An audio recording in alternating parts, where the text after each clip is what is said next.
fait, le coronavirus, c'est une nouvelle maladie qui est causée par un virus. Donc un virus qui n'était pas connu au niveau humain. Donc qui est apparu en Chine et actuellement qui a débuté en Chine et qui tend en ce moment à s'internationaliser. Donc actuellement on parle maintenant de pandémie avec plus de 100 000 cas au niveau mondial. Et tous les continents maintenant sont affectés par le virus. C'est pas une pandémie? Pandémie, donc c'est une épidémie qui a un caractère mondial. Donc tous les continents maintenant sont affectés par cette maladie. Okay. Une pandémie certes, mais aujourd'hui la sensibilisation est de mise. Effectivement, surtout nous qui sommes des pays sous-développés, donc nous avons vu que même les pays développés, ils ont un sérieux problème pour contrer cette maladie. C'est dans cette optique que l'État du Sénégal, par le biais du ministère de la Santé, a très tôt invité tous les médecins-chefs de district à prendre des dispositifs afin d'endiguer cette maladie.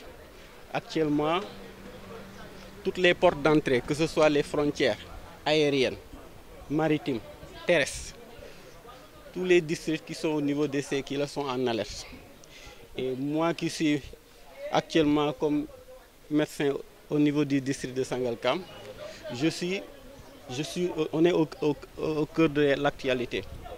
Chaque semaine, nous recevons par mail la liste des entrants au niveau de l'aéroport. Au départ, c'était les entrants venant de la Chine, donc ils sont fichés au niveau de l'aéroport. Leur contact est pris au niveau de l'aéroport. Leur ville d'origine, ils sont fichés et même leur destination au niveau de Dakar. Et ce qui est en train d'être fait actuellement, tous les voyageurs, par exemple, si le voyageur doit partir, par exemple, si je donne l'exemple à Bambilor, donc le médecin-chef de district qui polarise ces jaunes, il est informé. Donc c'est dans le cadre du suivi. Il y a un suivi qui se fait durant 14 jours pour voir si le cas ne va pas se transformer, ne va pas mener vers un cas suspect. Donc pour dire que tous les voyageurs qui rentrent par l'aéroport, qui viennent souvent des pays où l'épidémie, est sévit fortement, ils sont fichés au niveau de l'aéroport. Et nous, qui sommes dans les districts, nous recevons les rapports des passagers entrant au niveau de l'aéroport presque toutes les semaines. Donc, et tout ça, c'est pour le suivi.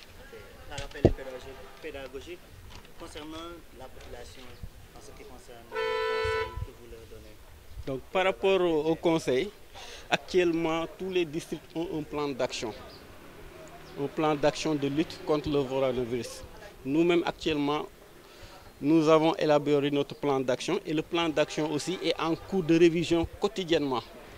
Déjà, ce matin, j'ai transmis au niveau de la région médicale le plan d'action de Sangalkam. Mais je sais que d'ici le soir aussi, ce plan va être révisé. Déjà, de par cette rencontre, j'ai vu qu'il y a d'autres acteurs qui devront être, par exemple, ciblés. Parce que de par cette rencontre nous a permis d'avoir une idée sur tous les leaders au niveau, par exemple, de la zone. Donc, c'est des plans qu'on élabore et quotidiennement qui sont révisés. Donc, tout ça dans le but d'endiguer la propagation de la maladie. Parce que nous tous savons que depuis hier, maintenant, il y a un cas sénégalais qui est confirmé. Et donc, il y a des stratégies qui sont élaborées et qui doivent être appliquées au niveau des districts, que ce soit ce qu'on appelle les sujets contacts, mais aussi les cas suspects. Parce que récemment, on a eu quand même, il faut le reconnaître, des cas d'alerte. Mais quand on dit alerte, ce n'est pas forcément un cas suspect, c'est des cas d'alerte. Et nous, automatiquement, à notre niveau, on est tenu de renseigner le niveau supérieur. Et on attend maintenant souvent les mesures à prendre. Et ce sont des cas d'alerte qui finalement même ont été écartés. Donc pour dire que il y a un dispositif important et très sérieux et la région médicale quotidiennement veille à ce que les districts rendent compte, veille à ce que le plan d'action des districts soit appliqué. Donc pas de panique et restons vigilants. Oui, pas de panique. Je pense que la panique n'a jamais rien, mais ce qu'il y a lieu de c'est surtout de sensibiliser par rapport aux mesures d'hygiène, mais aussi de rester vigilant et de rester vigilant. Donc c'est surtout la sensibilisation et d'essayer d'éviter la panique. Je pense que ça, ce sont les points forts à acquis. Parce que la panique, franchement, au contraire, les impacts de la panique sont beaucoup plus négatifs que bénéfiques.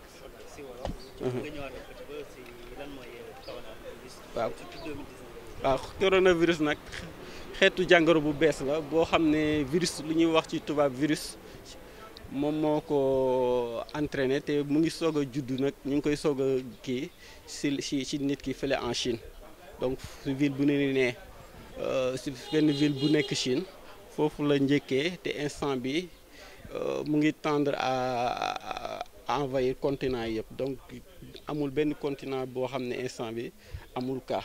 Peut-être que maintenant c'est suivant ay proportions parce que gis nañ ne Chine boo xoolee plus de 80% des cas actuellement peut-être foofu la mais muy léegi ay Corée du Sud muy ba Europe nii sax ils sont affectés par la maladie parce que dem nañ sa ba Italie sa instant bi dëkk ba dañ koo def en quarantaine kenn du dugg kenn du dégg même tey sax ci suba gis nañ ne États-Unis jël leen même dispositif parce que ñoom nee nañ léegi ku dul citoyen américain doo duggati seen dëkk donc depuis tey ce matin donc vous voyez pour dire que même pays développés yi sax ñoom dañoo am problème par rapport ak propagation maladie bi donc à plus forte raison ñun. donc li muy law ci dëkk yi moo tax ñu tuddee ko sax pandémie. waaw c'est ça en fait pandémie parce que genre épidémie la léegi te léegi dépassé na frontière fu mu nekkoon léegi avec egg na ci continent yëpp te yëpp xam nañ ne léegi. feebar law dafa gaaw dafa yomb léegi parce que avec moyen de communication yi avec avion yi tey rek mun nga jóge fii dans 7 heures 8 heures retrouver à un millier de kilomètres donc ce qui fait que moyen de transport yi léegi facilité na situation pandémie te gis nañ ne 4 cas yi fi jóge yëpp premier 4 cas yi yëpp ay cas importé la woon ñoo xam ne dañoo ñëw fii dugg ak moom feebar bi ak même 5e cas bi sax c'est un Sénégalais mais Italie la jógee te ñëpp xam na ne instant bi Italie si situation bu xaw a difficile leen nekk par rapport à la maladie. donc ci xeex bi dafa mel ni yéen district bu Sangalkam am ngeen ci plan d'action yi ngeen ci bëgg a tëral pour xeex. waaw loolu sax du Sangalkam rek loolu moom c'est au niveau national te district boobu munti woo instant bi am na plan d'action amul jour boo xam ne MCR jokkoowul ak ñun pour par rapport ak coronavirus. ñu ngi ñuy jéem a équipé ci affaire EPI ak aussi léeg-léeg ñu ngi ñuy jéem a jox ay tests yi ñu war a prélever donc pour dire que instant bi ministère de la santé da ko jël à bras le corps def ko parce que c'est un problème de santé publique parce que ñun suñu pays lu ñu gën a mun lu gën a nekk à notre portée mooy prévention parce que gis nañ ne affaire bi président kii bi dafa kii bu lourd la moo tax instant bi muy au niveau local les bajets de gox ñëpp leader d'opinion yi ñu ngi leen di jéem a cibler pour jéem a lancer ay messages de sensibilisation donc pour jéem a dalal nit ñi pour ñu jéem a xool nu ñu endiguer maladie bi sans pour autant ñi bañ a aussi indi benn psychose ci biir population bi.